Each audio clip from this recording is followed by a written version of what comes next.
तो हेलो दोस्तों, हाय, कैसे आप लोग। आप सभी को एजुकेशन मास्टर क्लास में स्वागत है। जैसा कि क्लास 10th के एग्ज़ाम को देखते हुए, क्योंकि आपका पेपर बहुत नज़दीक हो गया है, आपको लगता होगा 1-1.5 महीना समय है, लेकिन 1-1.5 महीना समय जो होता है 2 महीना, ये कैसे पास हो जाएगा ये आपको भी पता नहीं चल पाएगा।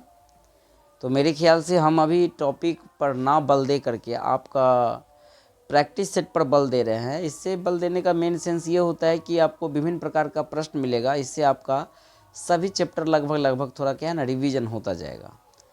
तो कल थोड़ा तबीयत अस्वस्थ है, इस वजह से थोड़ा फास्ट खींचे थे। आज प्रयास रहेगा कि हर टॉपिक को थोड़ा डील करके चलूँ। चलिए हम लोग 51 नंबर प्रश्न को देखेंगे। 51वां जो क्वेश्चन आपका कह रहा है वो क्या कह रहा है, इनको देखिए।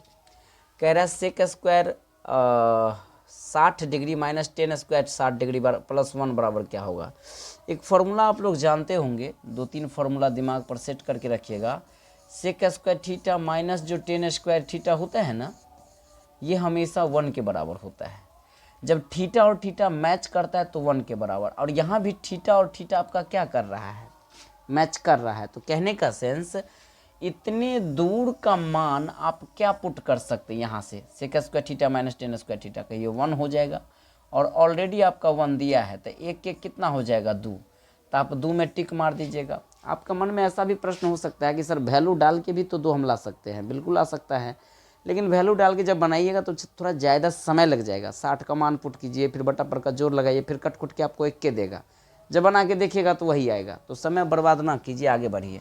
और फार्मूला को ध्यान रखिएगा। त्रिकोणमिति में खासकर जो 6 फंक्शन हैं, sine cos tan cot sec cosec, हालांकि त्रिकोणमिति की सभी प्रश्न आपको हम बना के प्लेलिस्ट में डाल दिए हैं, आप जाइएगा तो वहाँ मिल जाएगा। ठीक है, चलिए आगे बढ़ते हैं। हम लोग 52 नंबर प्रश्न को देखते हैं। और यह हमें प्रश्न यह इंडिकेट करवा रहा है कि कभी भी आपको 90 माइनस से रिलेटेड आपका जो भी ऑब्जेक्टिव आए तो आपका कौन किस में चेंज होता है, इनको ध्यान रखिएगा। साइन जो होता है ना, साइन वो चेंज होता है आपको कॉस में, और कॉस चेंज होता है साइन में। टेन जो है, ये टेन चेंज हो जाएगा आपका कॉट में, और कॉट चेंज हो जाएगा आपको टेन में। और सेक चेंज होता है आपका कॉसेक में, और कॉसेक चेंज होगा सेक में। तो जब ये 90 माइनस 1 का फॉर्म रहे, ध्यान रखिएगा, त्रिकोणमिति में या तो 90 प्लस माइनस थीटा चेंज होता है, या तो 270 प्लस माइनस थीटा चेंज होता है। तो यहाँ पे 90 देख रहे हैं ना, तो याद रखिएगा यहाँ पर राम रहेगा तो राम लिखना पड़ेगा। अर्थात कॉट को किस में बदलना है, कॉट चेंज हो रहा है 10 में, सीधा इसका हो जाएगा 10। और यहाँ पर थीटा रहता तो थीटा लिखते, अगर ए है तो ए दीजिए। तो कॉट चेंज हो गया 10 में ना, 10A हो जाएगा। ऑप्शन आपका डी हो जाएगा। मेन बेसिक बात आपको ये याद करके रखना है। ओके, अगले प्रश्न को देखिए। अगला प्रश्न क्या कह रहा है, थोड़ा ऊपर करके दिखाता हूँ आपको। ये देखिए, अगला प्रश्न है कि 210, यहाँ पर टाइपिंग मिस्टेक है, यहाँ 30 डिग्री होना चाहिए। +1 + 10 स्क्वायर 30 डिग्री का मान क्या होगा। हालांकि ये फॉर्मूला पर भी बनाइएगा तो बन जाएगा, बाकी वैल्यू डाल के भी बना लो। 210 30 डिग्री, हम इसको ऐसे लिख सकते हैं ना, 2 और 10 30 डिग्री का वैल्यू होता है कहिए 1/√3। अब मेन बट्टा ये है, यहाँ है 1 प्लस 10 स्क्वायर 30 डिग्री, तो 10 स्क्वायर 30 डिग्री का वैल्यू 1/3 हो जाएगा। हालांकि 10 30 का वैल्यू 1/√3 होता है, लेकिन स्क्वायर के चक्कर में 1/√3 फ्री हो जाएगा ना जी। 1 का स्क्वायर 1 और √3 का स्क्वायर 3 हो जाएगा। और इसको काम कीजिए आगे, यानी ये हो जाएगा 2/√3। ये आपका मेन बट्टा है। अब यहाँ नंगड़ा बिन बनाइएगा तो 3 कम 3 1 4, यानी ये हो जाएगा आपको 4/3। थोड़ा सा एक स्टेप और आगे बढ़िए, यानी इसको हम लिख सकते हैं 2/√3। ये 3 कूद के ऊपर चला जाएगा और नीचे आ जाएगा आपको क्या आ जाएगा, 4 का 4 है। तो 2 से 4 को टोन दीजिएगा तो 2 मरतबे में टोन आ जाएगा, ठीक ना। और इस 3 से अगर मैं इस √3 को टोन दूँ तो इसमें 3 में 2 गो √3 छिपल है, तभी ना ऊपर में 3 है। अर्थात यहाँ पर आपको √3 बचा हुआ। ये सारा क्रियाक्रम कट खोट करके आपका एक नया सुंदर सा प्यारा सा डाटा प्राप्त हो रहा है, √3/2। और जानिए इस ऑप्शन के अनुसार साइन 30 डिग्री का वैल्यू 1/2 होता है, तो ये ऑप्शन होगा नहीं। कॉसेक 60 का वैल्यू वो भी 1/2 होता है, वो भी नहीं होगा। साइन 60 का वैल्यू आपको क्या होता है, √3/2। तो ऑप्शन करेक्ट आपका डी हो जाएगा। हालांकि टेन 60 का वैल्यू सिर्फ √3 होता है ना। चलिए नेक्स्ट क्वेश्चन की ओर बढ़ते हैं। अगला जो आपका प्रश्न है 54 नंबर की, यदि एक 6 मीटर ऊंचे खंबे की छाया पृथ्वी पर 2√3 मीटर लंबी है, ये मान लीजिए कोई खंभा है। स्वाभाविक है अगर खंभा खड़ा करते हैं कहीं किसी लाइट पे तो एक शैडो बनता है, छाया बनता है ना। आपकी क्लास 10th में ये भी क्वेश्चन आ जाता है कि छाया क्या है। तो प्रकाश के गमन पथ पर कोई अपारदर्शी वस्तु रख देते हैं, उस अपारदर्शी वस्तु के पीछे एक अंधेरा क्षेत्र बनता है जिसे क्या कहते हैं, छाया। तो देखिए गणित में भी आपका फिजिक्स का क्वेश्चन जा रहा है ना। और ये छाया बोल रहा है कितना छाया बनता है पृथ्वी पर, तो ये बनता है 2√3 मीटर। 2√3 मीटर। आपसे सवाल क्या पूछा गया है, तो सूर्य का उन्नयन कोण क्या होगा, ये वाला कोण क्या होगा, ये थीटा आपसे डिमांड किया गया है। और खंभे की ऊंचाई कितना दिया है, 6। मान लेते इसका हम त्रिभुज का नाम दे देते हैं ABC। अब आपके पास इस ट्रायंगल में 2 डाटा प्राप्त है, एक लंब है और एक आपका आधार प्राप्त है। मेरा प्रश्न रहेगा, त्रिकोणमिति के 6 फंक्शन आप पढ़े होंगे गुरुजी के पास कहीं ट्यूशन संस्थान या विद्यालय में। तो साइन का रिलेशन लंब और कर्ण से है, साइन के अपोजिट कॉसेक का रिलेशन कर्ण और लंब नए फॉर्मूला में आ रहा है। टेन का रिलेशन लंब और आधार है, सेम कॉट का रिलेशन भी लंब और आधार या था, अर्थात आधार बटा लंब होता है। और कॉस का रिलेशन आधार कर्ण और सेक का कर्ण आधार। तो यहाँ पर दिमाग में सेट कीजिए कि आपके पास डाटा लंब और आधार है, तो मैं किस त्रिकोणमिति के किस फंक्शन को अप्लाई करूँ। मैंने अभी जस्ट बताया कि टेन का रिलेशन लंब आधार में आता है या कॉट का, तो दोनों में से कोई भी डाटा आप अप्लाई कीजिए। बेहतर होगा कि आप 10 अप्लाई कीजिएगा। और बोला गया आँख कहाँ रखने के लिए, यहाँ पे थीटा। कुछ बच्चे यहाँ भी गड़बड़ कर देते, जहाँ पे थीटा है ना, तो थीटा के सटी हुई छोटी भुजा जो होती है वो आधार होती है, अब बड़ी भुजा जो होती है वो कर्ण होती है। और थीटा के सामने ये आपका आँख है समझ लीजिए, इसके सामने देखिएगा तो सामने वाला भुजा क्या होता है, आपका लंब होता है। और हम लोग जानते हैं कि टेन थीटा बराबर फॉर्मूला क्या होता है, कहिए लंब बटा क्या होता है, आधार होता है। अगर मैं आँख थीटा पर रखूँ तो लंब कितना नजर आ जाएगा, 6, और सटी हुई छोटी भुजा आधार है, यानी ये हो जाएगा 2√3। अर्थात मैं 2 से 6 को काटूँ तो 3 मरतबे में कट जाएगा। इस √3 से अगर 3 को काटूँ तो क्योंकि 3 में √3 छिपल है अर्थात √3 हो जाएगा, तो कट खोट कट के √3 आया, टेन थीटा बराबर। अर्थात इसको हम ऐसे लिख सकते हैं, टेन थीटा बराबर, अगर इधर √3 है तो 10 कितना डिग्री का मान कहिए √3 होता है, 60 डिग्री का, 60 डिग्री का। अब 10 से 10 क्या हो जाएगा, कट गया, तो थीटा का मान कितना बच जाएगा आपको, 60 डिग्री। ऑप्शन में ढूंढिए, आपका 60 डिग्री होगा, ये डी करेक्ट आंसर हो जाएगा। 55 नंबर प्रश्न को देखिएगा। 55 नंबर जो सवाल है ये आपसे डिमांड कर रहा है कि किसी मीनार की ऊंचाई 15 मीटर है। सेम हाइट एंड डिस्टेंस एक क्वेश्चन को लाया गया ना, 2 क्वेश्चन है। किसी मीनार की ऊंचाई, ये आपका ऊंचाई कितना दिया है, 15 मीटर है, तो ऑलरेडी आप यहाँ 15 मीटर लिख दीजिए।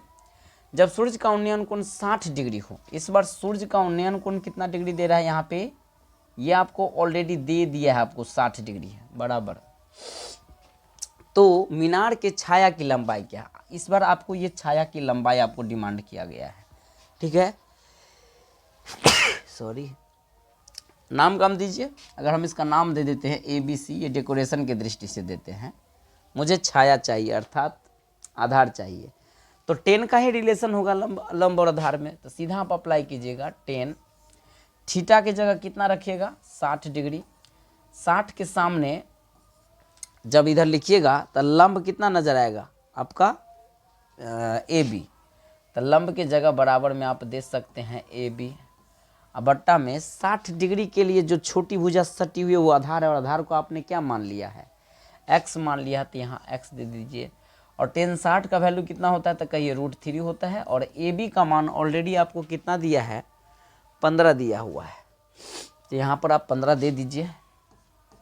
नीचे आपका क्या है, x है, कोनमा कोण में गुना कीजिएगा तो ये हो जाएगा x√3 बराबर, इस 15 को अगर तोड़ दूँ तो इस तरीका से आप तोड़ सकते हैं, 3 5 15, यानी इस √3 से इस 3 को काटेगा तो में √3 छिपल है ना, तो x का वैल्यू आपका हो जाएगा 5√3। कितना हो जाएगा, 5√3 मीटर। इसमें देखिए कहीं पर ऑप्शन होगा 5√3 मीटर, आपका करेक्ट आंसर C हो जाएगा, ठीक है। इसका स्क्रीनशॉट लीजिए। चलिए अब बढ़ते हैं हम लोग 56 नंबर क्वेश्चन की ओर, लिखते हैं 56 नंबर क्वेश्चन को। ये जो अपना 56 नंबर प्रश्न है, इसमें कहा गया कि निर्देशांक अक्षों के प्रतिच्छेदन बिंदु को क्या कहते हैं। देखिए, निर्देशांक अक्ष का प्रतिच्छेदन बिंदु जो है, जैसे कि ये वाले अक्ष को हम y एक्सिस कहते हैं और ये वाले अक्ष को x एक्सिस कहते हैं, और एक दूसरे से ये दोनों लाइन जहाँ पे प्रतिच्छेद किया है, इस प्रतिच्छेदन बिंदु को हम लोग कहते हैं मूल बिंदु। क्या कहते हैं? मूल बिंदु। और मूल बिंदु का निर्देशांक कितना होता है? तो याद रखिएगा 0 0। क्या होता है? 0 0। तो ये हो जाएगा आपका मूल बिंदु।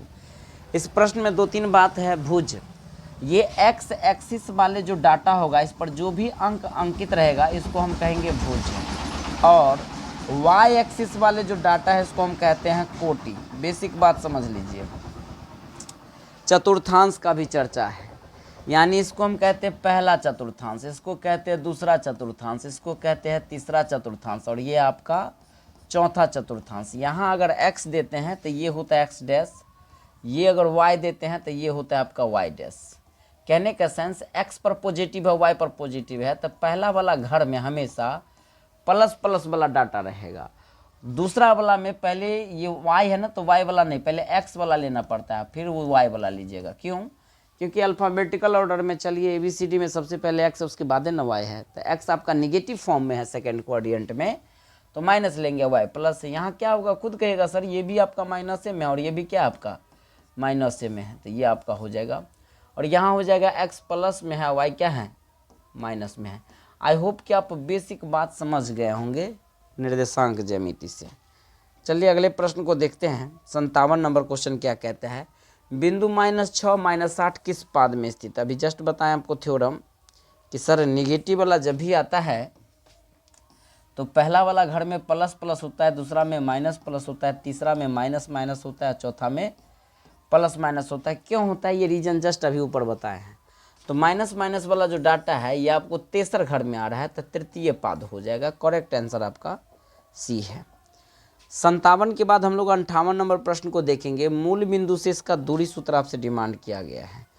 देखिए, निर्देशांक ज्यामिति में मूल बिंदु से दूरी सूत्र हमेशा याद रखिएगा होता है √x² प्लस y²। सर मूल बिंदु समझे नहीं, अगर ये आप पिक्चर बनाइएगा तो ये मूल बिंदु है, और कोई डाटा यहाँ पर आपको ऑलरेडी दे दिया है x और y यहाँ, तो यहाँ से यहाँ तक की जो दूरी होगी वो इस सूत्र पर बनाना पड़ेगा।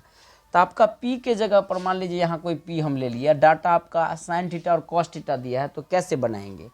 तो सीधा मूल बिंदु से दूरी सूत्र, यानी x का वैल्यू x के जगह कितना चिपकाइएगा? sin थीटा, तो ये हो जाएगा आपको sin² थीटा। स्क्वायर कहाँ से ला रहे हैं सर? फॉर्मूला का स्क्वायर है। और यहाँ y के जगह cos है तो cos² थीटा, और sin² थीटा cos² थीटा का वैल्यू कितना होता है? कहिए 1 होता है। रूट में 1 रहता नहीं, बाहर निकल जाता है, तो आपका आंसर हो जाएगा 1 इकाई। आई होप आप 58 नंबर प्रश्न को अच्छे से समझे होंगे। अब चलिए 59 नंबर प्रश्न को देखिए। बिंदु R के लिए और S के लिए बीच की दूरी क्या है? दो बिंदुओं के बीच की दूरी का सूत्र याद रखिएगा। थ्योरी की दृष्टि से बताया जाए तो यहाँ अगर कोई घर में हम डाटा ले लिए x1, y1, और यहाँ b वाले घर में ले लिए हम, मान लीजिए कि ये है x2 और y2, तो दो बिंदु के बीच की दूरी हमेशा होती है AB बराबर, फॉर्मूला दिमाग में सेट कीजिए, हालांकि आप लोग के दिमाग में सेट हो गया होगा, x2 - x1 के होल स्क्वायर, और यह है y2 - y1 के होल स्क्वायर।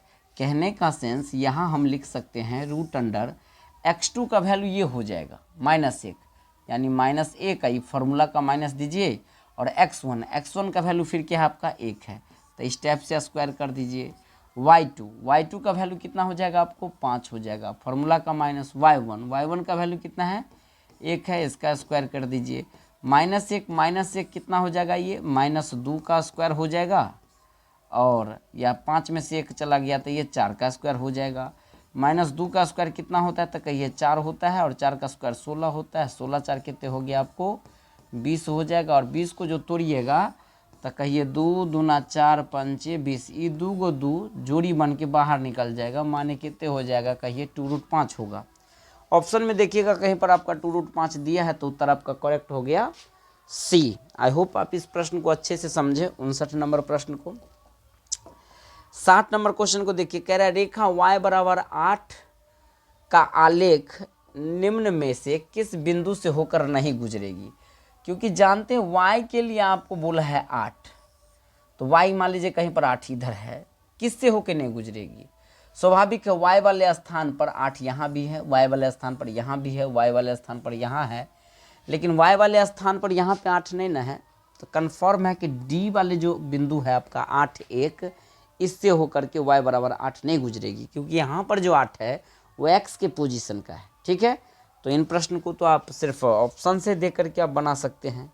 अगला क्वेश्चन को देखिए 61 नंबर को, निम्नलिखित में से कौन सा बिंदु प्रथम चतुर्थांश में होगा? अब ये जस्ट बताए थे कि पहला घर में होता है प्लस प्लस, तो प्लस प्लस वाला डाटा ढूंढिए। पहले ऑप्शन में आपका प्लस प्लस डाटा, क्योंकि प्रथम चतुर्थांश बोला है, ठीक है ना। ये वाला हो जाता है द्वितीय चतुर्थांश में, क्योंकि पहला माइनस में होता है, बाद में प्लस में होता है, और ये होता है तृतीय में, और ये हो जाता है आपका चतुर्थ में। ठीक है, 62 नंबर क्वेश्चन को देखिए। 62 क्या कहते हैं? 62 कह रहा है बिंदु ए के लिए y अक्ष से लंबवत दूरी क्या? ड्राइंग से ये सवाल बनेगा। कैसे ड्राइंग बनाइएगा सर? देखिए, मान लीजिए कि हम ऐसे कोई रेखा खींच लिए हैं और a का वैल्यू आपको 5 दिया है, x का वैल्यू, यानी यहाँ कोई 1 है, 2 है, 3 है, 4 है, 5 है, और फिर यहाँ 6 है। इसका मतलब है यहाँ 1 है, 2 है, 3 है, 4 है, 5 है, और यहाँ पर मान लीजिए कि हम 6 ले लिए। आपको बोला है y अक्ष से लंबवत दूरी क्या है?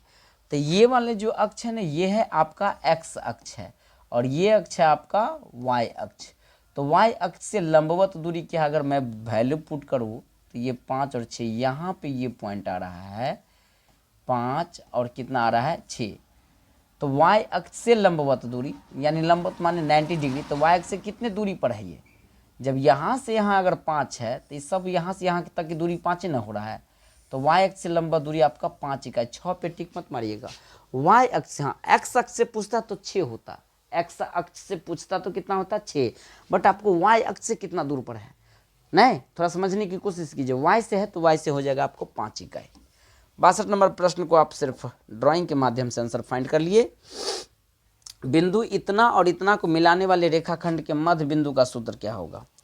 मध्य बिंदु का सूत्र हम लोग जानते हैं कि मान लीजिए कि एक आपका कोई डाटा यहाँ पर a दिया है, अगर ये x1 y1 है और b के घर में क्या है कहिए x2 y2 है। हम सूत्र इसलिए लिख रहे हैं क्योंकि आपके पेपर में फॉर्मूला भी पूछ सकता है। तो मध्य बिंदु अगर यहाँ पर बीच में निकालना है तो मध्य बिंदु का जो दूरी सूत्र होता है, सॉरी मध्य बिंदु का जो निर्देशांक होता है वो सीधा दिमाग में सेट कर लीजिए, x1 जोड़ x2 बट्टा 2 और y1 जोड़ y2 बट्टा 2। इसमें ढूंढिए, x1 का वैल्यू क्या लीजिएगा -2, x2 का वैल्यू कितना लीजिएगा -8 और बट्टा में 2 है, कॉमा y1 का वैल्यू कितना लीजिएगा 10 और y2 का वैल्यू कितना लीजिएगा 14 और बट्टा में 2 है तो 2 दे दीजिए। यो माइनस से यो माइनस से में, तो 8 और 2 कितने हो जाएगा -10 बट्टा 2, यहाँ हो जाएगा 10, 14 को जोड़ दीजिएगा तो ये हो जाएगा 24 बट्टा 2। कट खोट कर दीजिए, 2 से 10 को काटिएगा तो -5 हो जाएगा, ये -5 है बाबू, और 2 से 12 24 को काटिएगा तो 12 मरतब में कहीं पर आपका दिया होगा -5, 12, तो वही आपका क्या हो जाएगा आंसर, करेक्ट हो जाएगा सी। आई होप आप 63 नंबर प्रश्न को अच्छे से समझे होंगे। अब हम बढ़ते हैं 64 नंबर प्रश्न की ओर। 64 क्वेश्चन आपसे क्या कह रहा है इनको देखिए।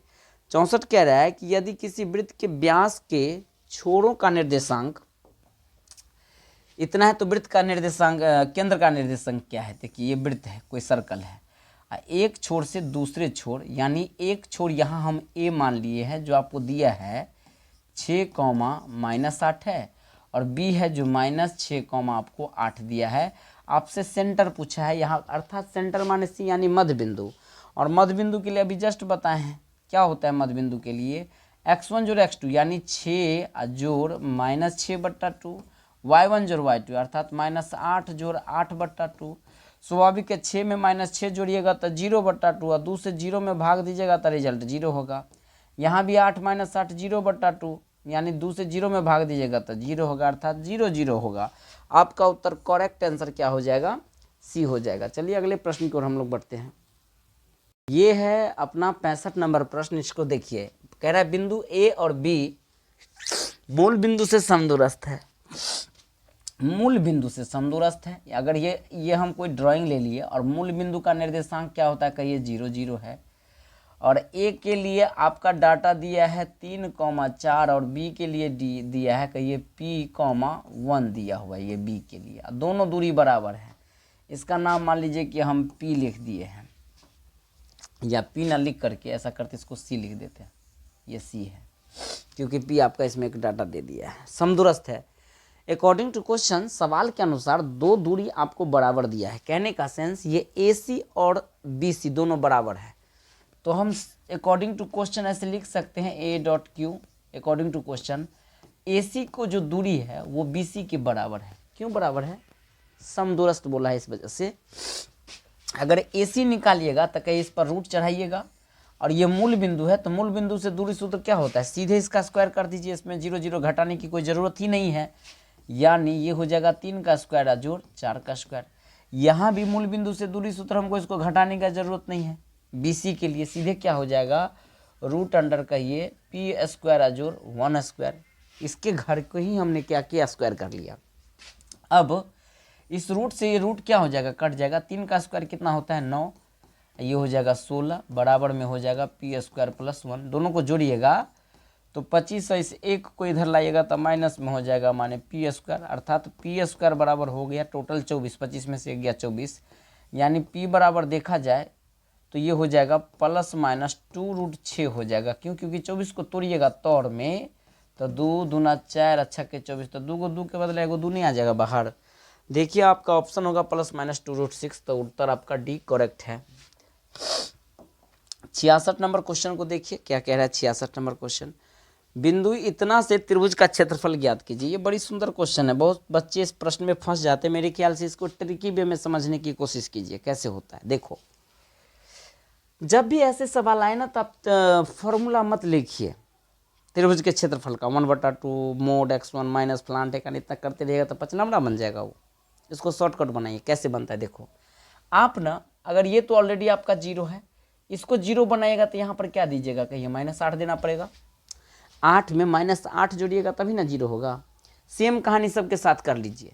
इस 6 में 0 जोड़िएगा तो कितना होगा, कहिए 6 होगा। और इस 12 में -8 को जोड़िएगा तो कितना हो जाएगा, तो कहिए 4 होगा। यानी आपने कंडीशन ठीक करते जा रहे हैं।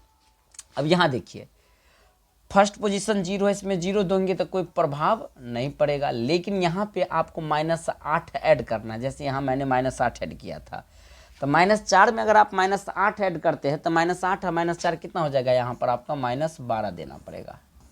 अब क्या करना है, बाहर बाहर वाला को गुना कर दीजिए, यानी 12 को 6 से गुना कीजिए। तो -12 को 6 से गुना करते हैं, ध्यान से सीखिए। -12 को 6 से गुना कीजिएगा तो कहिए ये हो जाएगा -72, और भीतर को भीतर से गुना कीजिए तो कहिए 16 चौका कितना होता है, 64। तो फार्मूला की माइनस दिया है, इसका अपन बपोती वाला माइनस है, यानी यहाँ पर -64 इस अंदाज में लिख दीजिए। अब बट्टा में क्या कर दीजिए, आप 2 कर दीजिए। बट्टा में क्या कर दीजिए, 2। नहीं समझे सर जी? आप ऐसा घर में डाटा ला करके बाहर बाहर को गुना करके यहाँ लिख दिए, ये माइनस फार्मूला का है, ट्रिक का है, समझिए।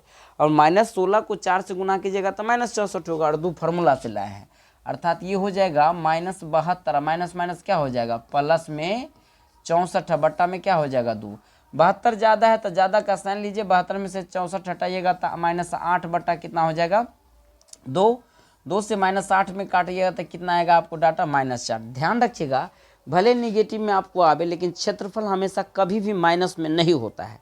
इसी को क्या मान लेना पड़ेगा आपको, पॉजिटिव मान लेना पड़ेगा, अर्थात बराबर में ये हो जाएगा 4 वर्ग इकाई। सर माइनस में आया है, इससे घबराने की जरूरत है ही नहीं।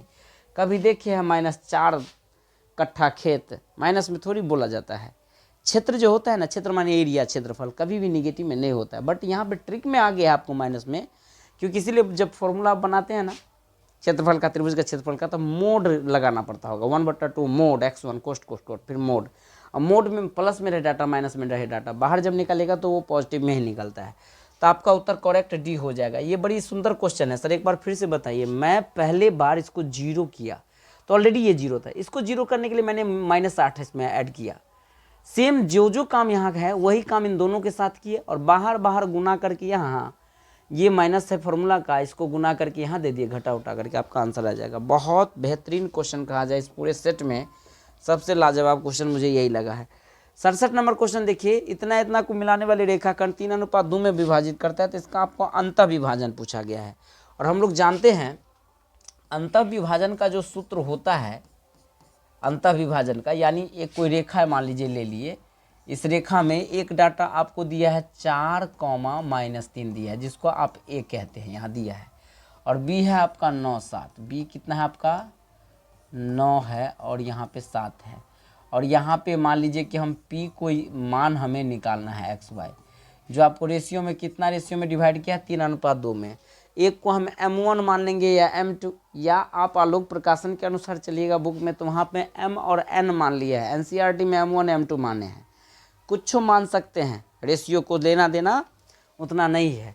तो अंतः विभाजन का सूत्र होता है, देखो कौन एक्सपर्ट पूछा आपको, y निर्देशांक पूछा है, y का निर्देशांक ध्यान रखना है, हम दोनों निर्देशांक आपको पहले लिख देते हैं। ये x का निर्देशांक है mx2 प्लस nx1 बट्टा में m प्लस n, ऐसे फॉर्मूला दोगे तो ये x का निर्देशांक होगा। बट आपका सवाल x का निर्देशांक डिमांड नहीं कर रहा है, तो हम y के निर्देशांक पर चलेंगे।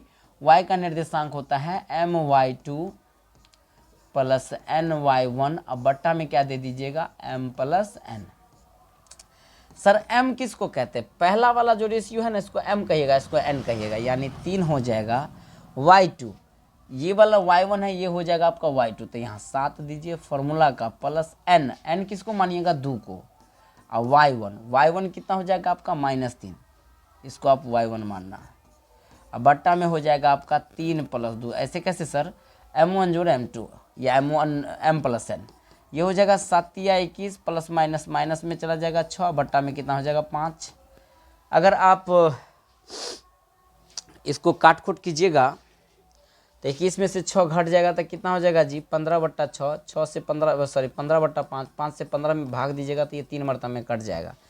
या यही कंडीशन कहीं पर होगा, देखिए इस टाइप से होगा, कहीं पर लिखा हुआ 3 × 7 है कहीं लिखल, तो यहाँ है सर 3 × 7 है, अब प्लस में 2 × -3 है, तो 2 × -3 है, बट्टा में 3 + 2 है, तो यहीं पर आपका आंसर चिपका दिया यहीं पर। लेकिन अगर तोड़ के भी देता तो कितना आता आपको 3 आता। आई होप आप इस प्रश्न को 67 नंबर को देखे होंगे, समझे होंगे।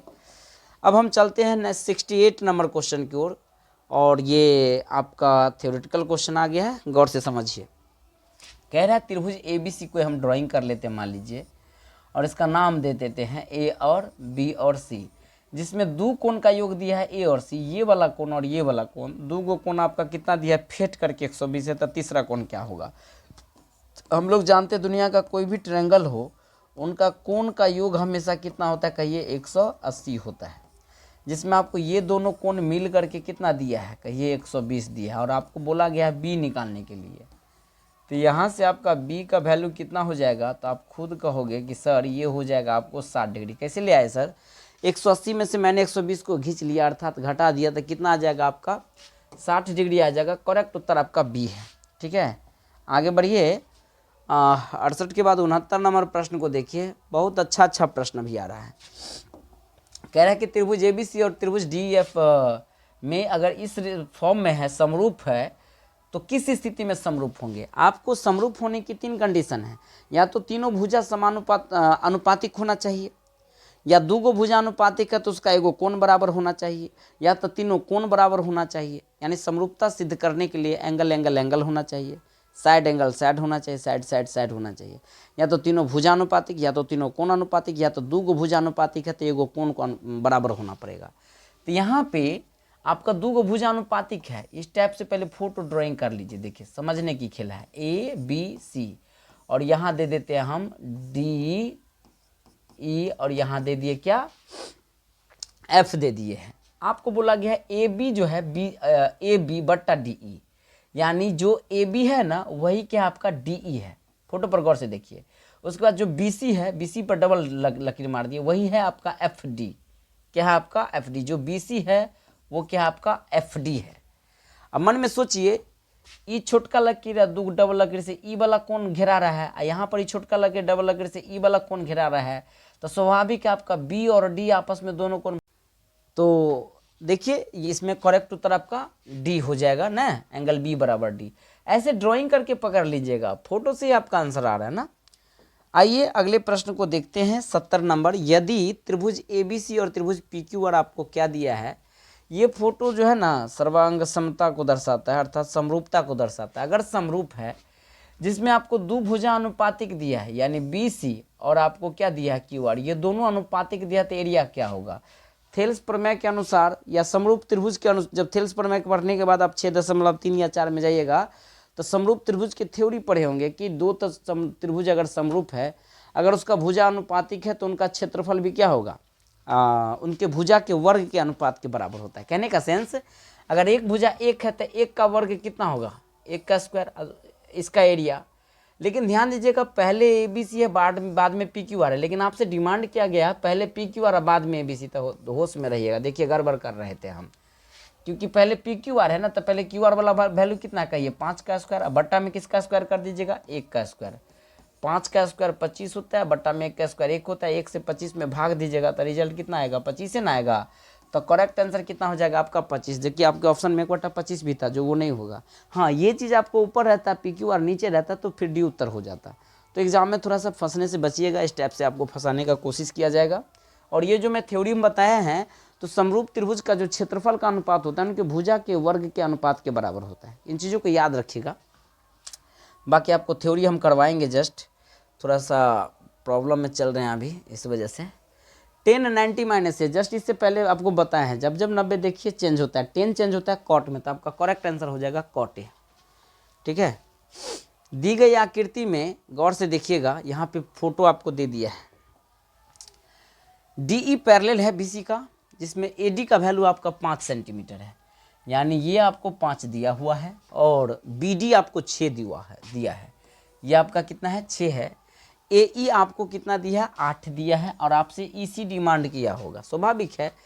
तो थेल्स प्रमेय में कहता है कि अगर दो त्रिभुज अपने आप में उसी शर्त पर अनुपातिक होगा जब ये दोनों इसका समांतर हो, DE पैरेलल BC हो, यहाँ लिखा रहना चाहिए, जो ऑलरेडी आपको DE पैरेलल BC लिखल है ना, तो घबराना नहीं है।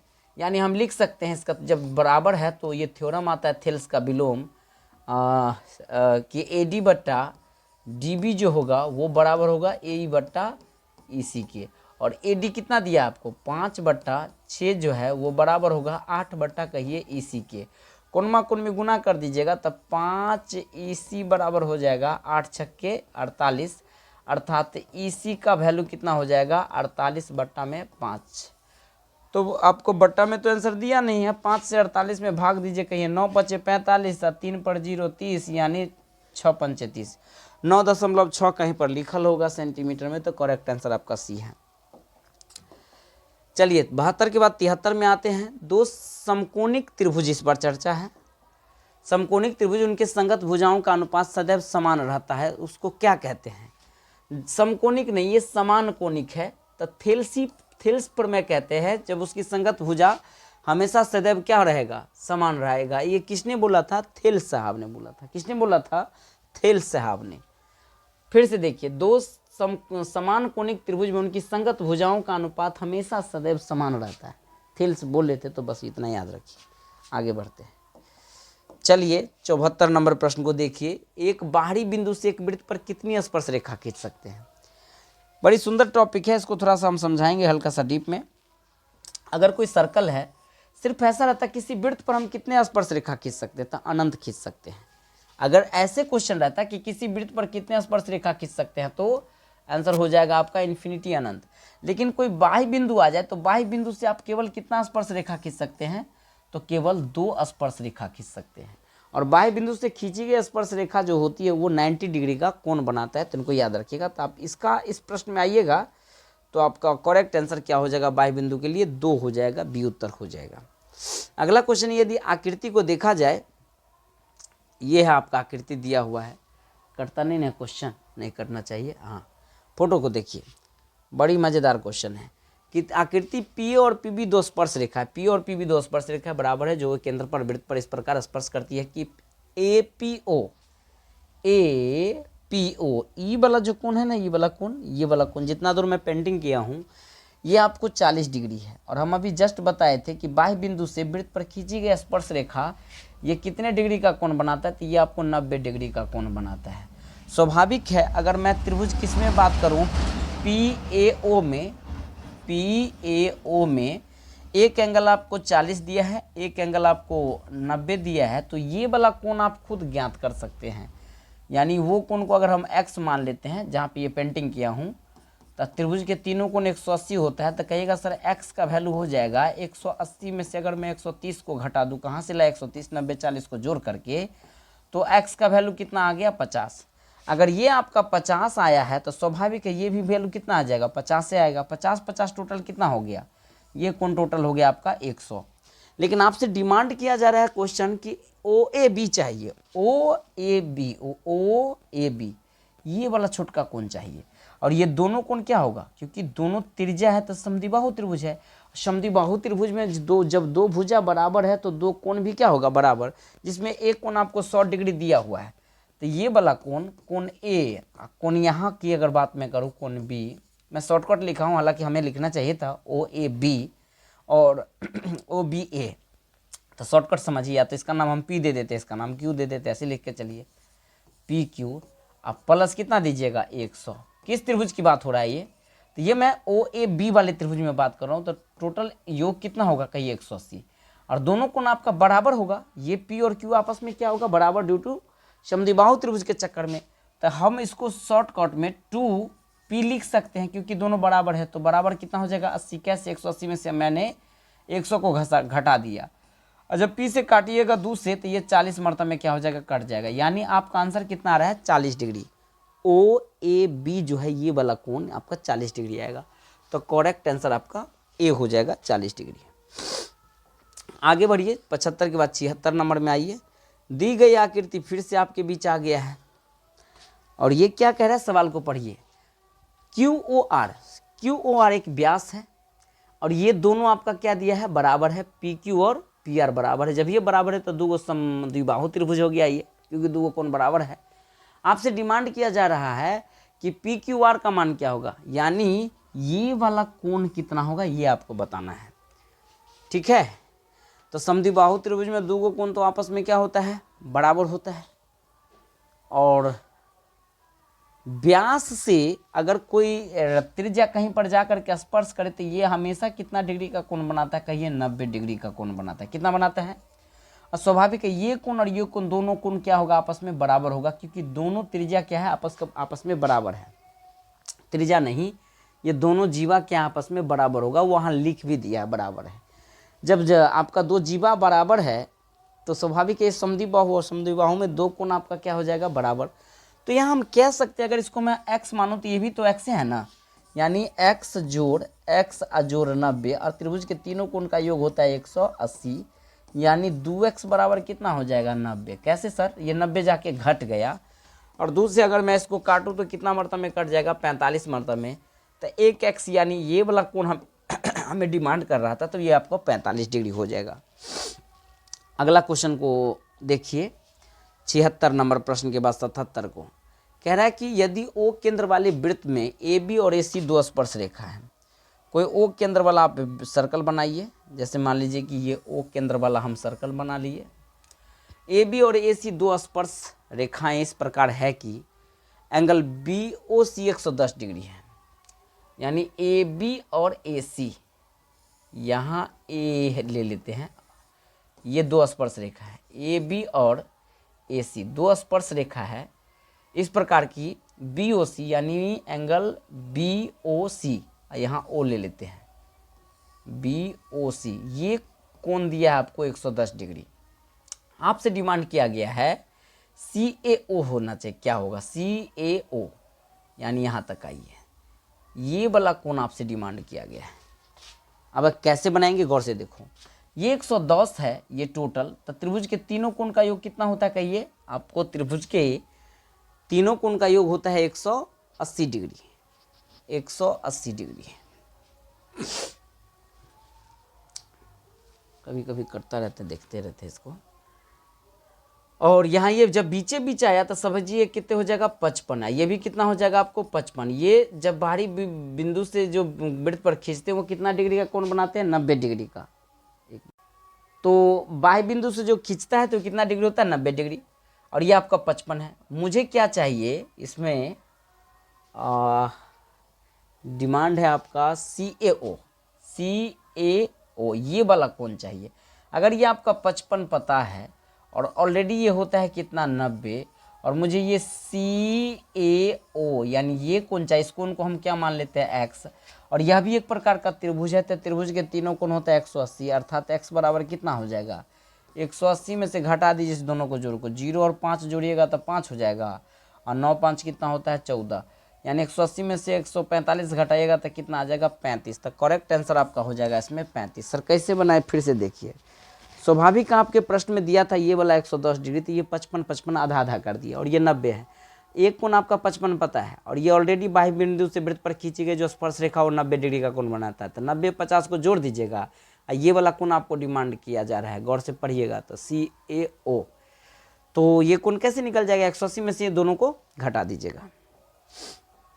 आगे प्रश्न देखिए 78 नंबर, कह रहा है कि बिंदु T से किसी वृत्त की स्पर्श रेखा की लंबाई 12 सेंटीमीटर है और केंद्र से T की दूरी 13 सेंटीमीटर है, तब वृत्त की त्रिज्या क्या होगा।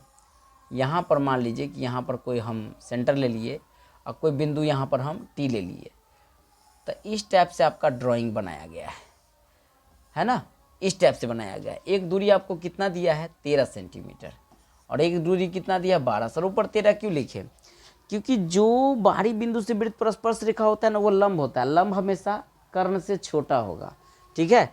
और आपसे ये पूछा गया और ये 90 डिग्री है, तो कहिए समकोण बना रहा है। पाइथागोरस साहब कहता है कि छोटी भुजा अगर ज्ञात करना हो ना, तो छोटी भुजा बराबर होता है √ बड़ी भुजा अर्थात कर्ण का वर्ग और माइनस लंब का वर्ग यानी 12 का वर्ग।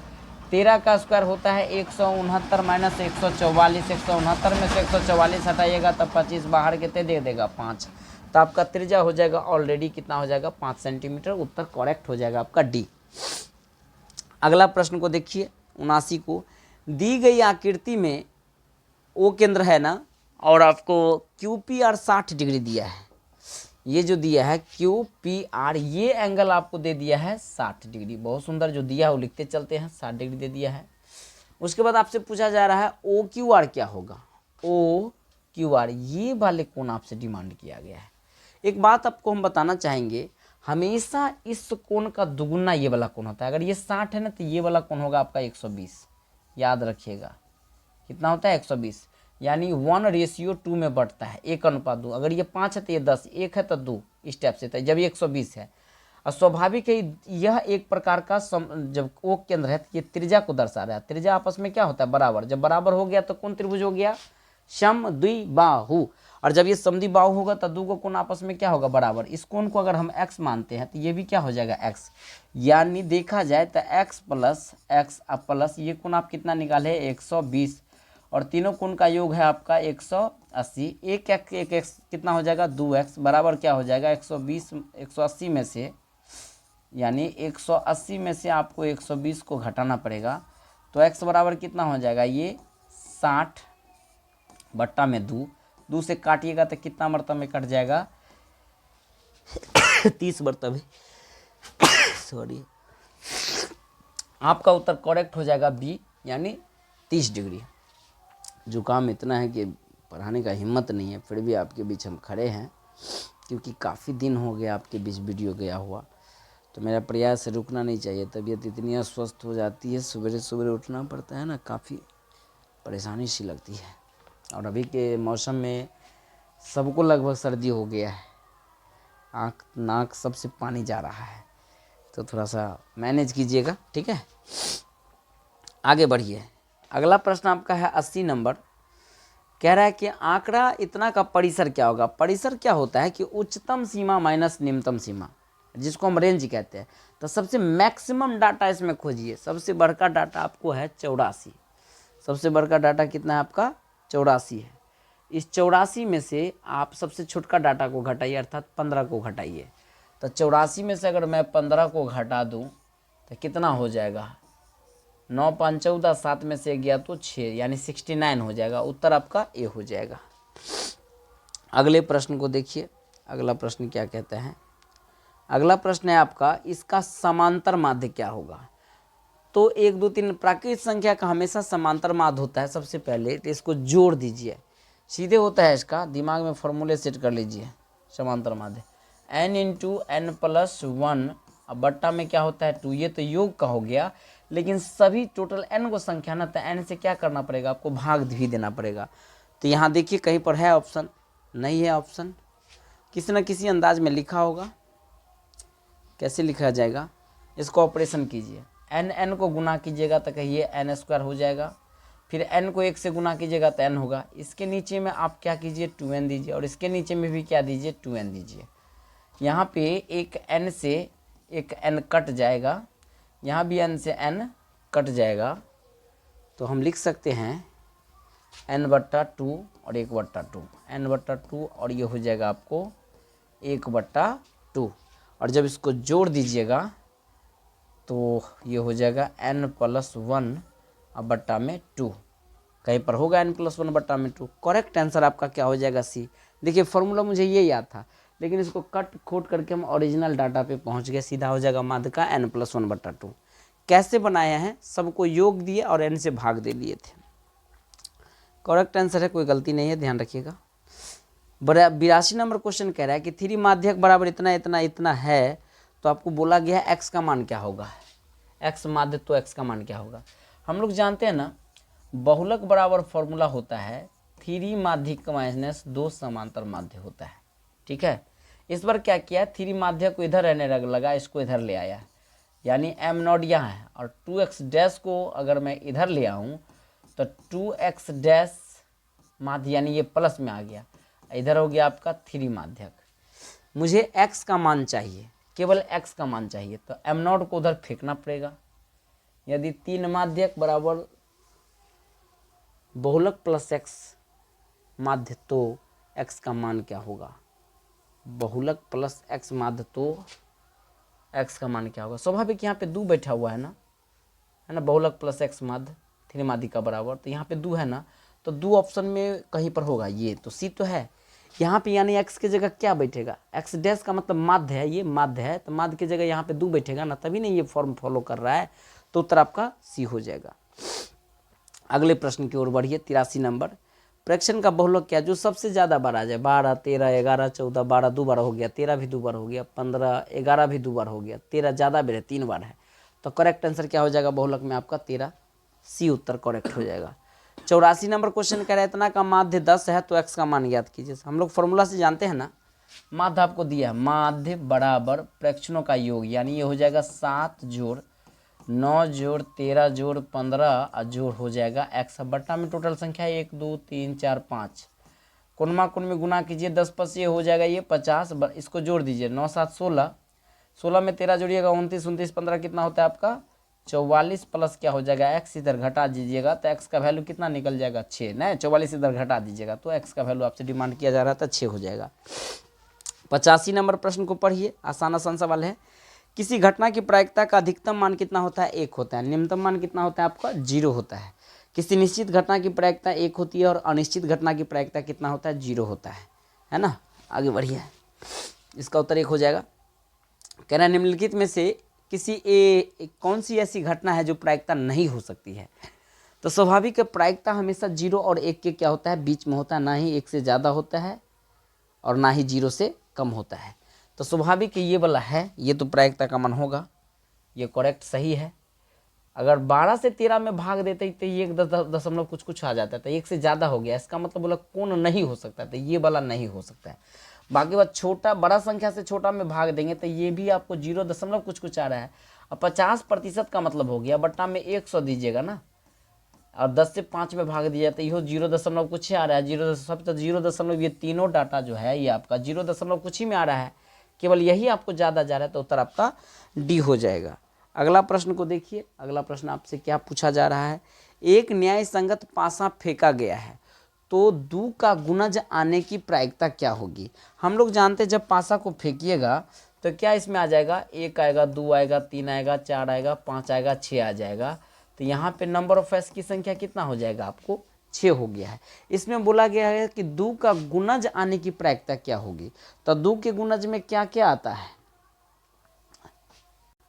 2 के गुणज में आपको आता है कि 2 का 2, 2 दूना 4, 2 तिया 6, यानी 1 2 खुदे है, फिर 4 है, फिर 6 है, तो टोटल क्या गो संख्या 2, 4 और 6, टोटल क्या गो संख्या आया है 3, यानी घटना टोटल 3 है।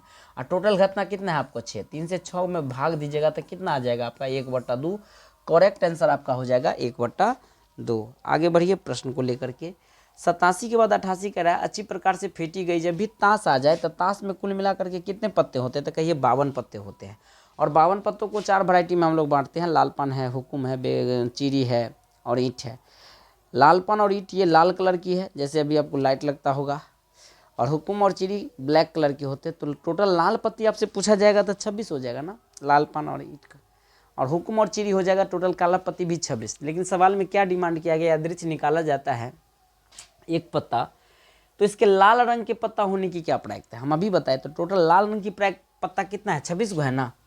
टोटल लाल रंग की पत्ता 26 है, लेकिन टोटल पत्ता है कितना 52। 26 से 52 को काटिएगा तो कितना आ जाएगा आंसर 1/2। आपका करेक्ट आंसर हो जाएगा एक, क्योंकि इस बार लाल रंग पूछा गया ना। लालपन और ईंट लाल कलर का है, हुकुम और चीरी ब्लैक कलर का है। थ्योरी पढ़ाएं, प्लेलिस्ट में जाइएगा तो आपको प्रायिकता का बेसिक थ्योरी मिल जाएगा, इसलिए यहाँ पे हम समय ज़्यादा नहीं आपको दे रहे हैं। 88 के बाद 89 नंबर क्वेश्चन कह रहा है, 2 न्याय संगत सिक्कों को उछाला गया। इस बार 2 सिक्का का जब उछालिएगा तो सबसे पहले देखिए सिंपल स्पेस हेड बनेगा, हेड टेल बनेगा, टेल हेड बनेगा और टेल टेल बनेगा। यानी यहाँ पे नंबर ऑफ फेस की संख्या 4 है। सवाल क्या पूछा जा रहा है, कम से कम एक शीर्ष माने हेड आना चाहिए, कम से कम एक हेड, ज़्यादा जितना आ जाइए। तो कम से कम एक हेड में ये भी आ जाएगा, कम से कम एक हेड में ये भी आ जाएगा, ये भी आ जाएगा, इसमें हेड है ही नहीं। तो टोटल कितना डाटा आया, 3 गो आया, बट्टा में कितने दीजिएगा 4। तो आपका आंसर हो जाएगा 3/4। सर कम से कम एक बोला है तो इसको काहे ले लिए 2 को, दिमाग में सेटिंग करो ना। हम बोले कम से कम एक, ये नहीं बोले केवल एक। अगर केवल एक बोलते तो ये ही दोनों आता। मैं बोला कम से कम एक, एक से कम नहीं, कम से कम एक, एक से ज़्यादा जितना आ जाइए, इसका मतलब ये होता है। ठीक है, ऐसे प्रश्न में बच्चे फंस जाते हैं। डीप में बताए हैं, आप वहाँ जाके देखिएगा। कह रहा है एक सिक्के को उछाला जाता है, 3 सिक्के को इस बार उछाला गया है। जब ये 3 सिक्कों को उछालेगा तो ये हेड हेड हेड आता है। एक हेड को जेब में रख लो, इसके स्थान पर टेल चिपकाओ, तो आप लिख सकते हैं हेड हेड टेल। अब कहेंगे कि टेल तुम इधर खसकते जाओ, हेड को उधर धकेलते जाओ, यानी टेल दूसरा पोजीशन लेगा, हेड टेल हेड, फिर टेल आ जाएगा शुरू में, ये हो जाएगा आपका हेड हेड। अब जहाँ जहाँ हेड है वहाँ वहाँ टेल कर दीजिए, जहाँ जहाँ टेल है वहाँ वहाँ हेड कर दीजिए। अर्थात इसको हम लिख सकते हैं tail tail tail. Sir tail tail और ये हो जाएगा हेड, ये हो जाएगा टेल हेड टेल, और ये हो जाएगा हेड टेल टेल। तो टोटल क्या को घटना घटा, 1 2 3 4 5 6 7 8 बोला गया। टोटल परिणाम कितना हो जाएगा, तो टोटल परिणाम आपको 8 आ रहा है। अगले प्रश्न को देखिए, 91 नंबर क्वेश्चन क्या कह रहा है, 8 सेंटीमीटर त्रिज्या वाले वृत्त के अंतः वर्ग का क्षेत्रफल क्या होगा। बड़ी सुंदर प्रश्न है। पहले आप 8 सेंटीमीटर त्रिज्या वाला मान लीजिए कि कोई हम वृत्त बना है, यहाँ पे 8 सेंटीमीटर, इसके अंदर एक वर्ग बनाना है। चलिए एक ये त्रिज्या है, जब वर्ग बनाइएगा इस टाइप से, अगर मैं इसको वर्ग ही बना दूं, इस टाइप से अगर मैं मान लीजिए कि एक वर्ग बना दिए, 8 सेंटीमीटर त्रिज्या है, इसी त्रिज्या को अगर मैं आगे बढ़ा दूं तो ये भी कितना हो जाएगा 8। और वर्ग का विकर्ण दोनों को फेंट दीजिएगा, अर्थात किसी भी वृत्त के अंदर बने वर्ग का विकर्ण जो होता है वो वृत्त के व्यास के बराबर होता है। कहने का सेंस यहाँ पे हालत खराब है। वर्ग का विकर्ण क्या है आपका, रूट, पढ़ाने लायक स्थिति नहीं है। क्वेश्चन 9 को बचल है, जैसे तैसे हम खींच देते हैं। स्थिति बहुत खराब हो गया, बहुत खराब हो गया, रत्ती भर भी बोलने का हिम्मत नहीं कर रहा है। ठीक है, चलिए वर्ग का विकर्ण है √2a, लेकिन वर्ग का विकर्ण 8 8 कितना हो जाएगा 16, अर्थात a बराबर हो जाएगा 16/√2। हर प्रमेयकरण कर दीजिए, √2/√2, अर्थात ये हो जाएगा 16√2। आइए √2 मिलकर 2 हो जाएगा, 2 से 16 को काटेगा तो ये हो जाएगा 8√2। सर ये 8√2 क्या निकला है, a माने वर्ग का भुजा, और सवाल किया गया है वर्ग का क्षेत्रफल चाहिए। तो वर्ग का क्षेत्रफल क्या होता है, कहिए भुजा स्क्वायर होता है, यानी 8√2 का क्या कीजिएगा स्क्वायर, 80 कितना होता है 64, √2 का स्क्वायर 2 होता है, 64 दूना टोटल कितना आ गया 128। आपका क्या हो जाएगा CM स्क्वायर में। आंसर डी आपका करेक्ट सही है। ठीक है, 92 नंबर जो प्रश्न है कह रहा है कि 2 वृत्तों के परिधियों का, ये कैसे हो गया, ये बैठ जाता है मच्छर मच्छर बैठ गया है, ये प्रॉब्लम करेगा यार, परेशान क्यों कर रहे हो।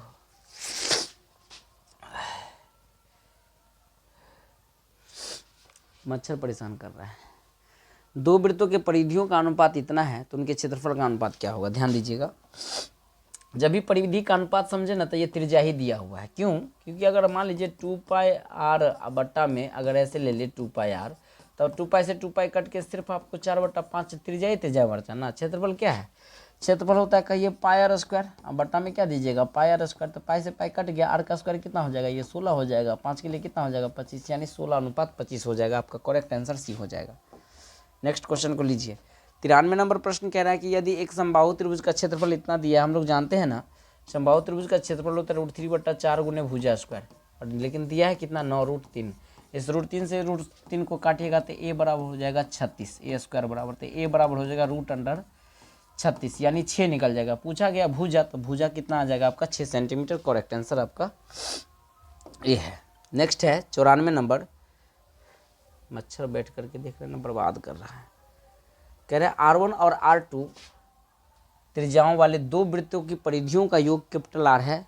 तो आपसे पूछा गया है उस वृत्त की परिधि के बराबर क्या होगा।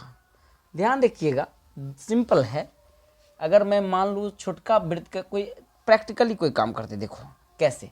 एक वृत्त है जिसकी हम त्रिज्या मान लीजिए कि 7 ले लेते हैं, और एक वृत्त है जिसकी त्रिज्या मान लीजिए कि हम ले लेते हैं आपको 14 ले लेते हैं, ठीक है। R1 R2 दो वृत्तों के परिधियों का योग कैपिटल R है, तो उस वृत्त की परिधि के बराबर है। तो ये क्या कंडीशन हो जाएगा, देखो अगर इसकी परिधि निकालेगा तो 2π और r, इस 7 से 7 कट के 22 दूना 44 आ जाएगा। अगर इसका निकालिएगा तो कहिए 2π और ये हो जाएगा आपका 14 है ना, तो 7 से 2 मरतब में, तो ये हो जाएगा आपका 88। इसको जोड़िए तो 8 4 12, 8 4 12, 13, 132 आया ना। इन दोनों की परिधि 32 आया है। लेकिन अगर मैं इन दोनों को जोड़ के 14 और 7 को कितना कर दूँ, 21 कर दूँ, तो ये हो जाएगा 2πr। ये 3 मरतबे में कट गया था, 3 दूना 6, 6 से 6 दूना 12, 6 दूना 12 1 13, ये भी कितना आ गया आपका 3 दूना 6, 6 दूना 12, 6 दूना 12 1 13, 132 से आ रहा है। कहने का सेंस दोनों की परिधि क्या होगा, ये आपको बराबर होगा, क्योंकि इसको और इसको परिधि को जोड़े तो 132 और उन दोनों के जोड़ का परिधि निकाले तो 132 से आ रहा है। तो बराबर की कंडीशन को ये फॉलो कर रहा है। उत्तर आपका बी हो जाएगा। 95 यदि शंकु की ऊंचाई और त्रिज्या 3 गुनी कर दी जाए। शंकु की ऊंचाई और त्रिज्या को क्या किया जा रहा है, ये शंकु है, शंकु की जो ऊंचाई है इसको भी 3 गुनी कर दीजिए और त्रिज्या को भी कितना कर दीजिए, 3 गुनी कर दीजिए। शंकु की ऊंचाई और त्रिज्या की शंकु की ऊंचाई और त्रिज्या 3 गुनी हो जाती है, तो शंकु के आयतन पर क्या प्रभाव पड़ेगा, क्या प्रभाव पड़ेगा, देखिए शंकु के आयतन पर प्रभाव पड़ेगा। ये परेशान कर रहा है।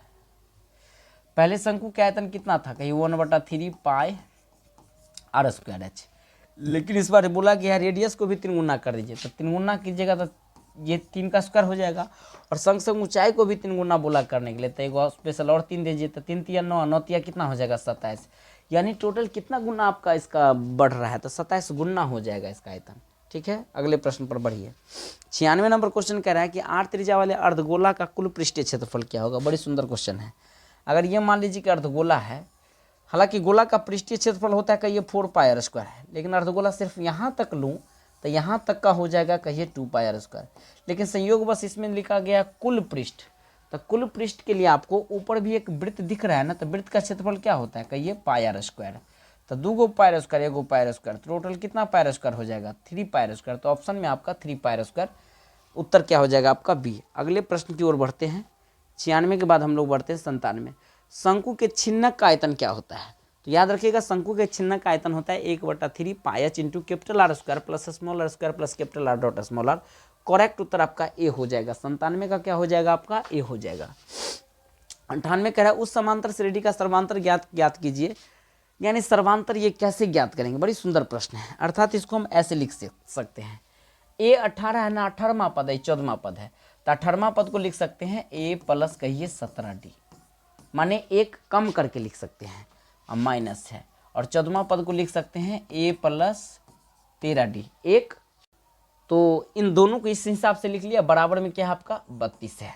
अब इसको ऑपरेशन कीजिए, ये ए प्लस 17D, अब माइनस प्लस क्या हो जाएगा, माइनस ए, माइनस प्लस माइनस 13D बराबर में आपको 32 है। ए से ए कट गया, 17D से अगर 13D हटा दीजिएगा तो ये हो जाएगा आपको 5D, 5D ने जी 4D हो जाएगा। अब बराबर में कितना दिया है, 32। 4 से 32 को टोनिएगा, 8 मरतबे में टोना जाएगा, माने डी का वैल्यू कितना आ जाएगा आपको, 8 आ जाएगा। उत्तर करेक्ट आपका सी हो जाएगा। ठीक है, इस अंदाज में आप बना लीजिएगा। नेक्स्ट क्वेश्चन है 99। गोला का व्यास 42 सेंटीमीटर है तो इसका पृष्ठीय क्षेत्रफल क्या होगा। गोला का पृष्ठीय क्षेत्रफल होता है 4πr², यानी 4 गुने 22/7। व्यास अगर 42 है तो त्रिज्या कितना हो जाएगा, 21 गुने 21। 42 का आधा 21 है ना, रेडियस होगा जी। 7 से 21 को टोनो, 3 मरतबे में टोना जाएगा, सबको गुना कीजिए, 22 चौका 88 हुआ, 21 तिया हो जाएगा 63, 8 त्रिक 24, 8 त्रिक 24, 8 छक 48 और 49 50। फिर इसमें जोड़ दीजिए ऐसे 4 0 5, यानी हो जाएगा 4 4 5 5, 55 44 होगा कहीं पर लिखल है ना, यहाँ 55 44 सेंटीमीटर स्क्वायर हो जाएगा। कैसे किए, गुना भाग का खेला है। नेक्स्ट है अगला प्रश्न को देखिए। 99 के बाद हम लोग बढ़ते हैं 100 नंबर क्वेश्चन की ओर। अंत भला तो सब भला। एक बेलन की ऊंचाई 14 सेंटीमीटर है और बेलन के वक्र सतह का क्षेत्रफल इतना दिया है तो इसका आयतन क्या होगा। देखिए बेलन का ऊंचाई दिया है इस बार आपका 14 सेंटीमीटर, ये बेलन है ना, इस बेलन का हाइट आपको दिया है 14 सेंटीमीटर। बेलन के वक्र सतह, बेलन का वक्र सतह का क्षेत्रफल इतना दिया था, आयतन क्या होगा। बेलन के वक्र पृष्ठीय क्षेत्रफल होता है कहीं 2πrh बराबर 200 कितना है 64, यानी 2 गुने 22/7। रेडियस हमको पता नहीं लेकिन ऊंचाई पता है कितना है 14 बराबर 264 दे सकते हैं। अगर 7 से 14 को टोन दूँ तो कहिए 2 मरतबे में टोना जाएगा। अगर इस 2 से इसको टोनूँ तो 2 कम 2 2 तिया 6 2 कम 2 है ना, 2 दूना 4 132 मरतबे में। 22 को इधर टोनिएगा तो कहिए 22 छक्के 132 होता है। फिर 2 से 6 को टोनिएगा तो 3 मरतबे में टोना जाएगा, माने रेडियस कितने आ गया 3। अब हमें आयतन चाहिए। बेलन का आयतन होता है कहिए πr²h अर्थात 22/7, रेडियस कितना है 3 गुने 3, ऊंचाई कितना दिया आपका 14, यानी इस 7 से 14 को काटूँ तो 2 मरतबे में कट जाएगा। अपना आंसर हो जाएगा 22 गुने 3 तिया 9 दूना 18, यानी 18 दूना 36, 18 दूना 36 37 38 39 396 सेंटीमीटर क्यूब हो जाएगा। सब्जेक्टिव मोड का ऑब्जेक्टिव में पूछ दिया था, ये लास्ट क्वेश्चन था। तो हमने अभी तक कुल पार्ट 1 और पार्ट 2 अर्थात 2 वीडियो आपके बीच ये प्रैक्टिस सेट लाए हैं। और ये प्रैक्टिस सेट थोड़ा आपको ढीला महसूस हुआ होगा, रीज़न ये है कि आप देखिए कि ये बीच में मेरी ऐसी परिस्थिति है, बोलने लायक नहीं है, फिर भी आपके बीच ऐसा मैं कोशिश किया लाने का। अब जो अगला वीडियो सब लाएंगे वो ठीक से लाएंगे, एनर्जेटिक रहने की कोशिश करेंगे, तबीयत पर ध्यान देंगे। तो अगला सेशन आपका साइंस का होगा, फिर मैथ का होगा, फिर साइंस, फिर मैथ, फिर मैथिली सब भी देखेंगे। बट आप लोग कमेंट नहीं करते, कमेंट कीजिएगा तभी ना, मान लीजिए मैथिली उथली पर काम करेंगे क्या। तो दीजिए इजाज़त, तब तक के लिए लेते हैं आप सबसे विदा। Good night, take care, all the best. जय हिंद, जय भारत।